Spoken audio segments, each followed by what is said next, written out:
오늘은 계시록 2장 10절 11절을 같이 봉독하겠습니다. 너는 장차 받을 고난을 두려워하지 말라. 볼지어다 마귀가 장차 너희 가운데에서 몇 사람을 오게 던져 시험을 받게 하리니 너희가 10일 동안 환난을 받으리라. 내가 죽도록 충성하라. 그리하면 내가 생명의 관을 내게 주리라. 귀 있는 자는 성령이 교회들에게 하시는 말씀을 들을지어다. 이기는 자는 둘째 사망의 해를 받지 아니하리라. 아멘. 이 서문화 교회 주님께서 말씀을 하시면서 이들이 얼마나 환난과 고통 속에서 그것을 믿음으로 잘 승리하는가를 칭찬을 하셨는데, 그러면서 한 가지를 더 그들에게 말씀을 하십니다. 그것이 바로 오늘 10절 말씀에 있는 말씀이죠. 너희가 죽도록 충성하라.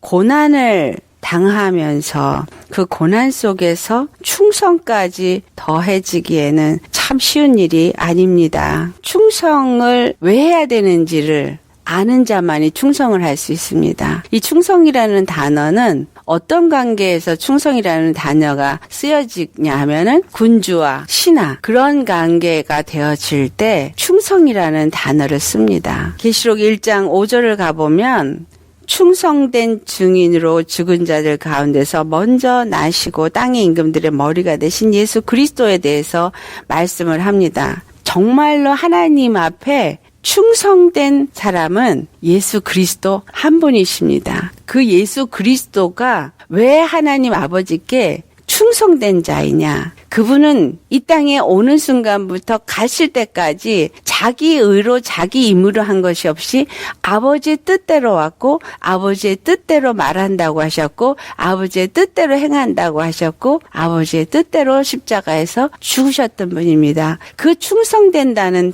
단어에서 중요한 것은 뭐냐면 겸손이 반드시 수반된다라는 사실이에요. 겸손이라는 것은 나라는 게 완전히 없어진 상태, 배제된 상태입니다. 우리가 일반적으로 생각하고 있는 겸손은 다른 사람 앞에 자기를 이렇게 낮추는 것을 겸손이라고 생각합니다. 하지만 성경에서 주님이 말씀하시는 겸손은 주와 종의 관계, 군주와 신하의 관계, 그러니까 명령하는 자와 그 명령에 복종하는 자의 관계가 있을 때 충성이라는 단어가 됩니다. 명령하는 자는 명령한 대로, 신하가 된 자는 그냥 그 명령에 그대로 순복만 하면 되는 거지. 그렇죠? 자기가 자기 힘으로 자기 생각을 말하고 자기 것을 주장하고 내세울 수 있는 게 아무것도 없다라는 거예요. 왜 예수님이 충성된 증인이라고 말씀을 하느냐 하면 그는 하나님의 뜻대로 죽은 자가 되어졌기 때문에. 하나님의 뜻은 무엇이라 그랬어요? 요한복음 6장 40절에 예수 그리스도를 믿는 자들이 영생을 얻게 하는 게 하나님 아버지의 뜻이에요. 영생을 얻게 하시기 위해서 아버지 뜻대로 십자가에서 우리의 죄를 대신해서 죽으시고 그리고 부활하심으로 우리를 하여금 영생에 들어갈 수 있는 길을 만드시는 일에 충성되었다라는 사실입니다. 그래서 예수님 앞에 하나님 아버지는 만유의 통치자, 만유의 주로서 그분의 뜻대로 모든 일을 하셨다라는 거예요. 인자로 오신 예수 그리스도는 아들로서 그 아버지 앞에 순종하고 그 다음에 백성으로서 왕에게 순종하고 신하로서 군주에게 순종한 것과 똑같은 그러한 모습을 우리에게 보여주셨습니다. 그래서 오늘 이 서문화 교회에게 너희들이 환난이 있고 이런 환난에 의해서 몇 사람이 옥에 던져지는 일도 있지만 이것은 내가 마귀에게 허락한 것이다. 그러니까 그 환난이 너희들에게 있을지라도 주권자 되시는 하나님 앞에서 이 모든 것이 허락된 것이니까 너희는 그 안에서 뭐 하라는 거예요? 충성하라는 얘기는 두려워하지도 말고 염려하지도 말고 거기서 뭔가 내 방법을 사용하려고도 하지 말고 그냥 그대로 너에게 맡긴 그 일에 충성하라 이 말이거든요. 믿음을 저버리지 말으라.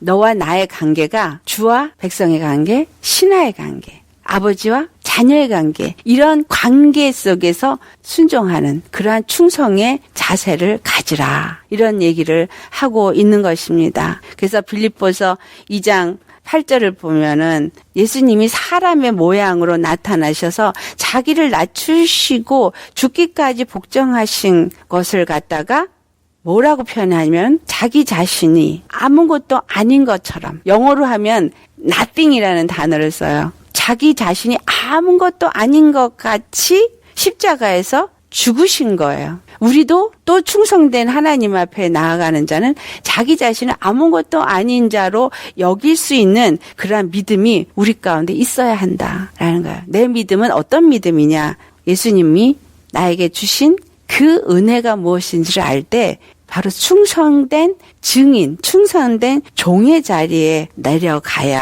한다. 야고보서 1장 12절에 시험을 찾는 자는 복이 있나니 이는 시련을 견뎌낸 자가 주께서 자기를 사랑하는 자들에게 약속하신 생명의 면류관을 얻을 것이기 때문이다 라는 말씀을 합니다. 네가 이렇게 죽도록 충성하면 내가 생명의 면류관을 주겠다. 예수님만이 죽도록 충성하신 분이신데 그렇다면 너도 예수님이 죽도록 충성한 것 같이 충성하라. 우리가 생명의 면류관을 굉장히 쉽게 얻는다고 생각을 하는데 생명의 면류관은 오직 부활 생명에 동참된 자에게만 주어지는 거잖아요. 그래서 이 부활 생명에 동참되어진 자, 그 부활 생명을 얻고 부활 생명의 영광을 나타낸 자들에게만 주어지는 것이 생명의 면류관입니다. 시험을 참고 우리의 만난 시련을 견뎌낸 자들은 자기 자신이 철저하게 죽어지고 자기 자신이 아무것도 아닌 자로 여기 정도로 하나님이 누구신가, 예수 그리스도가 누구신가를 정확하게 알고 자기 자신을 그분의 뜻을 이루기 위해서 이 땅에서 드려진 자, 그가 바로 죽기까지 충성하는 자다. 막연히 믿는 것이 아니라 하나님, 예수 그리스도가 누군가를 정확하게 아는 것이 우리의 충성된 바로 증인이 될 수 있도록 만들어 줄 수 있다라는 것입니다. 성령이 교회들에게 하는 음성을 들을지어다. 이렇게 죽도록 충성하는 자는 성령이 교회들에 하는 음성을 들어야지만 할 수 있다라는 거죠. 그리고 듣게 하여 주신다라는 겁니다. 내 것이 없이 온전히 하나님의 영의 인도함을 받는 자가 되어질 때 그 뜻을 알기 때문에 죽기까지 충성할 수 있는 자가 되는 것이고, 이 성령의 음성을 잘 듣고 그 말씀에 순종하는 자는 이기는 자가 되기 때문에 시련을 이기게 되고 환난을 이기게 되고 또 고난을 이기게 되고 그 믿음으로 끝까지 이기기 때문에 그러한 자들에게는 둘째 사망의 해를 받지 않게 하신다라는 말씀을 하는 것입니다. 자, 우리 둘째 사망에 들어가는 자들이 어떤 자인가? 우리 계시록 21장 한번 찾아가 보시겠어요? 계시록 21장 8절 말씀 함께 봉독하시겠습니다. 그러나 두려워하는 자들과 믿지 아니하는 자들과 흉악한 자들과 살인자들과 음행하는 자들과 점술가들과 우상 숭배자들과 거짓말하는 모든 자들은 불과 유황으로 타는 못에 던져지르니 이것이 둘째 사망이라. 아멘. 둘째 사망의 해를 받지 아니하는 자들에 대해서 계시록 20장 6절 말씀에 첫째 부활에 참여한 자들이 둘째 사망의 해를 받지 않는 자라고 표현이 되어 있어요. 그와 반대로 되어진 게 오늘 계시록 21장 8절에 기록된 사람들입니다. 두려워하는 자, 어떤 자들이 뭘 두려워한다는 거예요? 여기서 두려워하는 건 하나님을 두려워하는 자가 아니라 사망 권세자를 두려워하는 자들이죠. 다시 말하면 세상의 것들을 두려워하고 죄와 사망의 권세 아래서 놓여졌던 자들, 그러한 자들이 둘째 사망에 들어간다. 자, 예수님을 믿고 우리가 예수님을 영접해서 하나님이 바로 모든 만유의 주권자요. 예수 그리스도는 만유를 그 발 아래 복종시키시고 그 머리 위에 앉으신 분이라는 걸 믿는 자는 세상의 것들을 두려워할까요? 하지 않을까요? 두려워하지 않는다는 거예요. 내가 세상에서 닥치는 어떠한 일도 두려워하지 않는 것은 믿음의 사람일 때에 두려워하지 않을 수 있습니다. 그러나 믿음이 없을 때는 두려워하죠. 믿음이 없는 불신은 믿지 아니하는 것은 죄라 그랬거든요. 그래서 그러한 믿지 아니하는 죄 때문에 결국은 둘째 사망에 들어가는 거고, 그것을 그 옆에 믿지 않는 자들이라고 말을 합니다.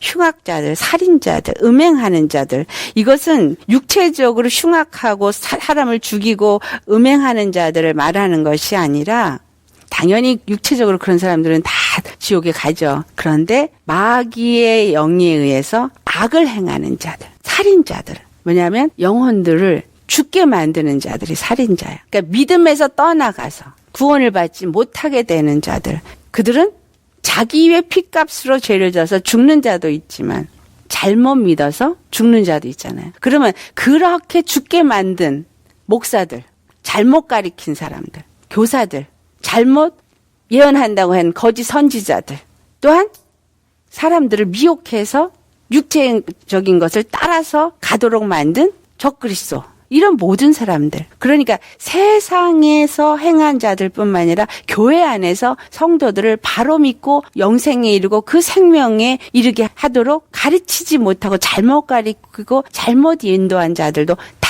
살인자가 된다는 거예요. 아무리 목사였다고 하더라도, 아무리 교회의 지도자라고 한다고 할지라도 영혼들이 구원을 받도록 예수님을 바로 가리키지 못해서 지옥에 떨어지게 한다면 그 핏값은 주님이 다 그들에게 찾기 때문에, 그들이 살인자이기 때문에. 근데 요한복음 8장 44절을 가보면 살인자가 누군지를 말하잖아요. 마귀. 그는 처음부터 살인한 자. 그들은 바로 이 처음부터 살인한 자의 영의 지배를 받고 거짓 것을 가리키고 거짓 것을 말하고 잘못 인도한 자들이 됨으로써 결국은 마귀에 의한 살인자가 되어졌다. 그래서 살인자인 마귀를 둘째 사망에 집어넣을 때 그 자들도 다 같이 들어가게 된다라는 거예요. 우상 숭배자들, 이런 자들은 우리가 세상에 우상을 숭배한다고 하지만 예수 믿는 자 가운데서 탐욕을 가진 자들, 골로새 3장 5절에 분명히 자기의 사욕과 정욕과 탐심을 가진 자들은 우상 숭배라고 말했거든요. 그런 우상 숭배자들에게 허락된 것. 또 음행하는 자들, 음행한 자는 간음한 자, 남편을 두고 다른 남자를 한 자들을 음행했다고 그러죠. 우리는 어린 양의 신부예요. 어린 양의 신부가 다른 세상 것들과 짝하고 다른 세상 것들을 기뻐하고 그것과 연합이 되어졌을 때 음행을 한 것입니다. 이러한 자들이 다 불못으로 떨어진다라는 거예요. 이러한 기준에서 우리가 이 서머나 교회가 받는 환난과 시련을 볼 때 어떻게 생각하면 이거는 어떤 율법주의자들에게 핍박받는 환난이나 그런 것만을 생각하겠지만 사실상은 많은 사람들이, 믿음의 사람들이 배도하고 믿음에서 떠나는 시기가 온다라는 거예요. 믿음에서 떠나. 왜? 사람들이 돈을 사랑함으로 그들이 미혹을 받아서 떠난다고 디모데전서 6장 10절에 말씀하고 있거든요. 마지막 때가 되면 이런 것들 때문에 믿음에서 떠나서 가는 자들일 때 거기에 나도 미혹이 되어져서 나도 거기에 따라가면 끝까지 충성하는 자가 안 되는 거예요. 죽기까지 충성한다는 얘기는 누가 와서 목에 칼을 대는 것만 생각하는 게 아니라 정말 식량이 없어서 죽을 수밖에 없는 상황이 될 때 내가 식량 때문에 계시록 6장을 가보면 거기서 검은 말이 나올 때 한 데나리온에 보리 석 대요. 한 데나리온에 밀 한 대요. 이게 뭘 가리키는 것 같아요? 적그리스도가 양식을 가지고 영혼들을 사는 역사가 있을 거라는 거예요. 무슨 말이냐? 음식 때문에, 에서와 같이 음식 때문에 하나님을 버리는 자, 예수 그리스도를 파는 자들이 나올 때 너희는 정말로 죽도록 나만 바라보고 충성할 수 있겠느냐? 우린 그것도 생각해 봐야 합니다. 정말 예수님 때문에 먹을 게 없어도, 예수님 때문에 칼이 와도, 정말 예수님 때문에 죽으면 죽으리라 할 수 있는 그러한 자가 죽도록 충성하는 자라는 거. 신앙생활하면서 우리는 참 편안하게 하기를 다 원하죠. 정말 어떤 순교일이 저기는 일어났지만 나한테만은 그 일이 안 오기를 원해요. 저기는 지금 난민들이 얼마나 지금 그 난민들의 무리를 보세요. 너무 슬픈 얘기예요, 정말로. 근데 그런 날이 만약에 우리에게 찾아온다면 이거는 그냥 상상을 할 일이 아니에요. 에스겔이 바벨론으로 끌려갈 때 그도 끌려갔어요. 그 끌려간 자들이 지금 육체적으로 이스라엘 사람들이 바벨론에 끌려가가지고 거기에 포로가 되었다라고만 이스라엘에 기록되어져 있는 걸 가지고 생각을 하고 옛날에 얘네들이 이랬겠구나라고 생각하겠지만 오늘 지금 영적으로 그 일이 이루어져 있다라는 사실이에요. 많은 사람들이 바벨론의 포로가 돼서 끌려가고 있어요. 그중에 믿음의 사람도 같이 끌려가고 있고 끌려가서 거기서 포로가 될 수밖에 없는 상황이 가고 있다라는 거예요. 우리가 지금 살고 있는 이 시대가 시드기야 왕처럼 눈알이 빠져가지고 간 사람들은 영적인 거 분별하지 못하는 리더들인 거예요. 왜 그들이 눈알이 빠졌어요? 우상을 섬기다 보니까 눈알이 빠진 거야. 리더자들이 영적 분별력이 없어가지고 소경이 소경을 인도하는 일을 지금 하고 있어요. 그들이 왜? 범죄했기 때문에. 하나님 앞에 범죄했기 때문에 영의 눈이 없어진 거예요. 빠져버린 거예요. 분별을 할 수가 없는 거예요. 이 시대에 무슨 말씀을 전해야지 알지 못하기 때문에 영혼들을 깨우는 말씀, 회개케 하는 말씀을 전하지를 못한다는 거예요.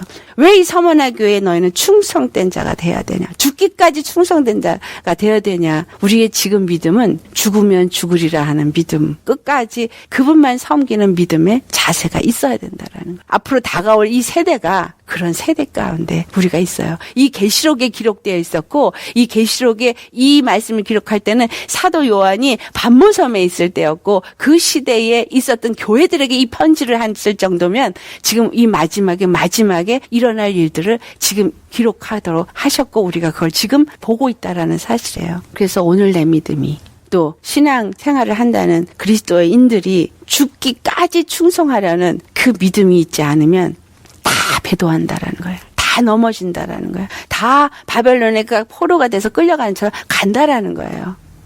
그렇기 때문에 그 중에 그 영혼들을 다시 예수님께 오게 하기 위해서 에스겔이나 느헤미야나 다니엘과 같은 자들이 그 속에 남아있게끔 하시죠. 우리는 어떤 자가 될지 모르지만 정말 눈이 열려서 하나님의 계시를 받고 시대를 분별하고, 그래서 영혼들을 그 가운데에서도 하나씩 건져내서 회복시키는 그 일을 이루시는 일에 우리가 동참해야 한다라는 것입니다. 죽기까지 충성하는 그 믿음을 내가 가져야 된다라는. 지금 난 믿음이 있어요. 그렇더라도 정말 죽으면 죽으리라 할 수 있는, 정말 그리 아니하실지라도 라고 고백할 수 있을 만큼 사자굴에 던져지고 또 풀무불에 던져져도 절대로 부인하지 않을 만한 믿음이 준비되어져야 한다라는 것입니다.